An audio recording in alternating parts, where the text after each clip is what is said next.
The ask was very simple. I got a call from Joe Carnahan when I was in Colorado, and I've been wanting to work with Joe again for 7 years. I think was the last time I worked with him, and it was a no-brainer when he gave me the phone call. But then from there, the pitch for the movie was spectacular. So I was already in at the phone call answering.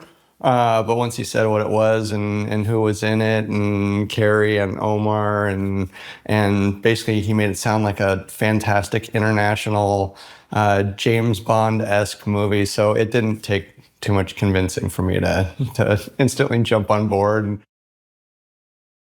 Knowing that everything was going to be done in Colombia was going to be a challenge in itself. Only because the whole first part of the film is supposed to take place in the United States. So I knew that cheating Colombia for the US was going to be tougher than cheating Colombia for Colombia. That was going to be the easy part and the fun part.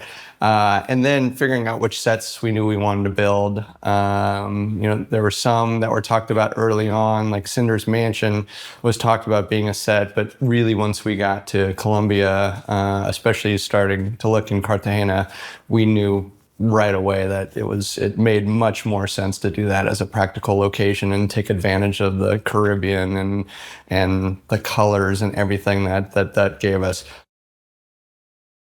The cinematographer wanted me, and Joe and I had meetings early on trying to figure out a way to use color and saturation as metaphors in the show, and trying to build on that as we got along through the show, really using the shadows and shadow force very literally. So having sort of the evil side of thing, the shadows and the soldiers and Cinder be very monochromatic and without saturation, both in their environments, but also in the filters that One Me was going to be using in the camera, except for when we saw Isaac and Kai, and have a little bit of color, so it at least showed the family environment, and really using color as our representation of the family unit and basically the family coming together. And in contrast, Cinder himself, we wanted to have all of his environments be very structured and architectural and geometric and harsh almost.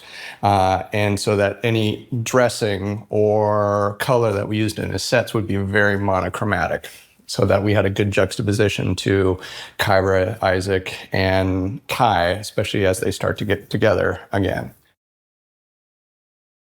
They generally like to build things from scratch rather than there aren't prop houses in Bogota.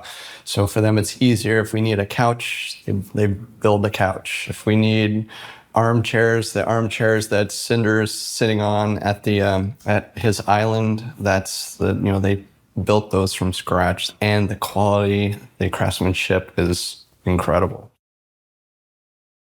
I've been blown away by what Carrie and how involved Carrie Washington has been in it. I knew she was in it, and I knew she was a producer, but I've worked on a lot of shows where actors are also executive producers and are not nearly as involved. She was in meetings early on. She was in production meetings, had input on especially bigger sets, and was completely involved in that process. And then on set, on days when she's not filming, is pretty rare to see, to have someone sitting behind camera as much as she does, and talking and coordinating with Joe, and watching the two of them pass out ideas is pretty spectacular.